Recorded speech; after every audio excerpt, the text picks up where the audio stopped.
سرخط خبرها. تأکید سراج الدین حقانی بر بهبود روابط دولت با مردم. وزیر داخله گفت روابط میان حکومت و ملت باید بر پای محبت و اعتماد شکل گیرد.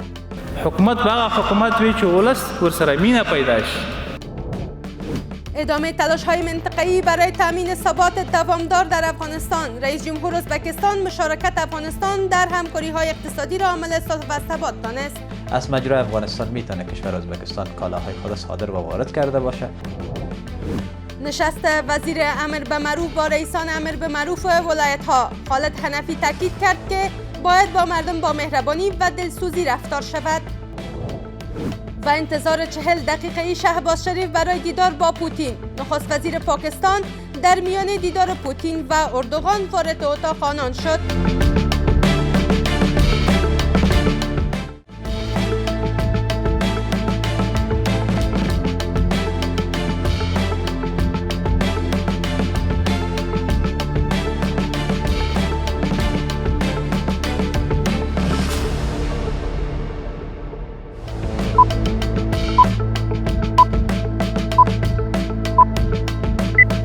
سلام و وقت شما بخیر. به مجموعه خبری این ساعت از میز خبر خوش آمدید. امروز شنبه 22 قوس 1404 هجری خورشیدی است که برابر میشد با 13 دسامبر 2025 میلادی.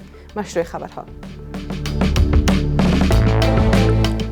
سراج الدین حقانی وزیر داخله امارت اسلامی در سخنان در خوست گفت که حکومتی که تنها از طریق ترساندن مردم اداره شود حکومت واقعی نیست. آقای حقانی تاکید کرد که روابط میان حکومت و ملت باید بر پایه محبت و اعتماد شکل گیرد. گزارش از نسترن امیری. سراج الدین حقانی وزیر داخله امارت اسلامی در سخنان در میان مردم در ولایت خوست با اشاره به چگونگی حکومتداری گفت که حکومتی که تنها از طریق ترساندن مردم اداره شود حکومت واقعی نیست. آقای حقانی تاکید کرد که روابط میان حکومت و ملت باید بر پایه اعتماد شکل گیرد. د مرعوبیت چې کوم د ویره د حکومتو له طرف نه دا حکومت په اصل کې چې د ولسونو پرایا د ولسونو په مینا او ولسونو په اعتماد یو حکومت یو واکمن راځي دا دغه ولسونه ویروي. دا حکومت نشو. حکومت باید حکومت وی چې ولس ورسره مینه پیدا شي.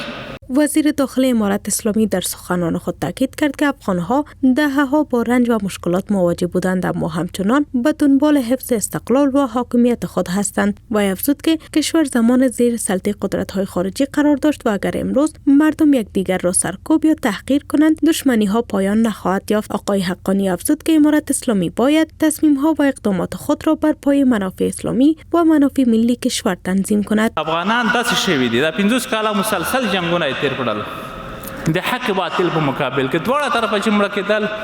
مطلب دا و چې افغانانو ته تکلیف او درد رسېدو په دې کې قطع نظر دی نه چې افغانان چې دا څومره ځورېدلي دي څومره تکلیف ورته رسېدلی دی که تاسو په بنیادي عمیق نظر باندې تحقیق وکړئ سوچ وکړئ دی په د خپل غیرتي موقف باندې چې دی غلامي نه مني استقلال غواړي خپلواکي غواړي په دې ځورېدلي دي. در سوی دیگر وزیر مهاجران و عودت کنندگان در یک نشست در ولایت پکتیا بر لزوم حفظ حاکمیت و امنیت کشور تاکید کرد. مولوی عبدالکبیر با هشدار به کشورهای خارجی گفت که کشورها نباید در نظام اسلامی و قلمرو افغانستان مداخله کنند زیرا به گفته وی مردم افغانستان هیچگاه اجازه استفاده از خاک خود را به کسی نمی‌دهد. فکر می‌کنم که هشدار دادن، شعار دادن، تهدید کردن معنای خود از زمانی پیدا میکنه که حکومت امکاناتی اقتصادی، نظامی، سیاسی،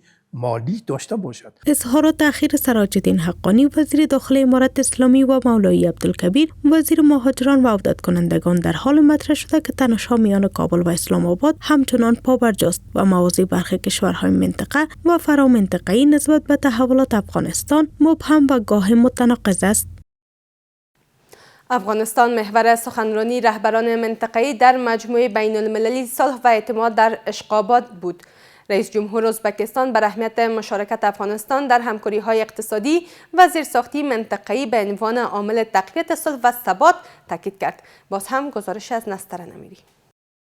در مجمع بین المللی صلح و اعتماد که در اشقابات برگزار شد، مسئله افغانستان در کانون توجه رهبران منطقه به ویژه ازبکستان، قزاقستان و پاکستان قرار داشت. شوکت میرزیایوف رئیس جمهور ازبکستان با اشاره به هماهنگی دیدگاه‌ها با اشقابات بر اهمیت مشارکت افغانستان در همکاری‌های اقتصادی و زیرساختی منطقه‌ای به عنوان عامل تقویت صلح و ثبات تاکید کرد. بنا به موقعیت اساسی که افغانستان در میان کشورهای آسیای میانه و جنوب آسیا داره، از نگاه ژئوپلیتیک و ژئوستراتژیک و ژئوکنومیک به کشورهای آسیای میانه هم افغانستان ارزشمند است، بخصوص کشور ازبکستان. از مجرای افغانستان میتونه کشور ازبکستان کالاهای خود صادر و وارد کرده باشه و همچنان میتونه از مسیر افغان ترانس هم رابط داشته باشه با کشورهای جنوب آسیا، پاکستان، هندوستان و بنگلادش و این به سود ما هم میتونه تمام شود. در کل رابط درست با کشور ازبکستان و سایر کشورهای آسیای میانه داشتن به سود همه کشورهای زیداخل میتونه تمام شود، از جمله به سود اقتصاد افغانستان هم. همچنین در دیدارهای حاشیه‌ای نشست صلح و اعتماد در اشقابات، شهباز شریف نخست وزیر پاکستان و رجب طیب اردوغان رئیس جمهور ترکیه درباره تحولات امنیتی منطقه گفتگو کردند. در این دیدار نخست وزیر پاکستان تاکید کرد که حمایت اسلام آباد از روند صلح افغانستان مشروط به رفع کامل تهدیدات امنیتی پاکستان است و در دیدار جداگانه با رئیس جمهور ایران بر ضرورت رسیدگی امارت اسلامی بر نگرانی‌های امنیتی پاکستان درباره فعالیت‌های هراس افغانان از خاک افغانستان نیز تاکید کرد. حل چالش‌های موجود افغانستان و منطقه به دست قدرت‌های بزرگ است، چون قدرت‌های بزرگ با برنامه‌های سیاسی و استخباراتیشان تلاش دارند که افغانستان و منطقه را ناامن بسازند که تمام کشورهای منطقه نگرانی دارند و در حاشیه کنفرانس‌ها در مورد افغانستان و پاکستان و این بحران‌ها صحبت می‌کنند. کوشش می‌کنند اینا یک رفع نگرانی کنند که اثر نداره. اسلامی امارت هم باید په بعضو مسایلو کې له ځانه ابتکار وښیي ترڅو چې دوی موږ ته بهانې لټوي، هغه بهانو ته بدیل پیدا شي چې ترڅو دا مشکلات دوی سره په سولهییز ډول حل کړو. موږ اړتیا لرو چې موږ د نړۍ سره دوباره وصل شو، که اقتصادي دي، سیاسي دي، کلتوري دي، هر نوع اړیکې دي باید هغه ورغوو. دا زموږ د هیواد په نفع ده. گفتنی است که روز گذشته اشقابات پایتخت ترکمنستان میزبان نشست مجمع بین المللی صلح و اعتماد بود. در این نشست رئیس جمهور قزاقستان نیز بر ضرورت تداوم حمایت‌های بشردوستانه از افغانستان تاکید کرد و آن را برای حفظ امنیت و ثبات منطقه حیاتی دانست. خالد حنفی وزیر امر به معروف و نهی از منکر امارت اسلامی در نشست با رئیسان امر به معروف و ولایت‌ها بار دیگر بر اجرای قانون امر به معروف تاکید کرد. او در این نشست تاکید کرد که باید با مردم با مهربانی و دلسوزی رفتار شود و به موقع به مشکلات آنها رسیدگی صورت گیرد. اشتراک کنندگان این نشست گفتند که تطبیق قانون امر به معروف در کشور از بسیاری از مفسدات در جامعه جلوگیری کرده است. د غونډې اساسي موخه د امر بالمعروف نهي عن المنکر د شرعي قانون ښه تطبیق کول او د دې ترڅنګ رئیس صاحبان ته په خبرو کې شیخ صاحب یادونه وکړه چې د ولسي ستونزو شکایتونو اوریدلو ته به په هر حالت کې رسیدګي کوي. د دې ولس ستونزې مشکلات اوریدل د قانون او شریعت په اساس دواړو زموږ او ستاسې مسؤلیت دی. د دوی سره به ښه تعامل، ښه چلند ترسره کوي. محتسبین به په دې امر کوي چې د ولس سره په نرمه لهجه، په حسنه اخلاق او په ښه طریقه باندې چلند وکړي. و در ادامه هم چند خبر کوتاه از جهان. روزنامه آرتی روسیه نوشته که شهباز شریف نخست وزیر پاکستان در حاشیه اجلاس بین المللی صلح و اعتماد در اشقابات پایتخت ترکمنستان پس از 40 دقیقه انتظار برای رئیس جمهور پوتین در میانه دیدار پوتین با رئیس جمهور اردوغان صبرش لبریز شد و وارد اتاق آنها گردید. شماری از آگاهان میگویند که نخست وزیر پاکستان به دلیل کاهش وجهه کشورش در منطقه و رابطه‌اش با امریکا و همچنین تنش با همسایگانش جدی گرفته نشده است. به گفته آنان سیاست مداخله‌گرایانه پاکستان در امور کشورها به ویژه افغانستان دلیل دیگری جدی نگرفتن او از سوی پوتین است.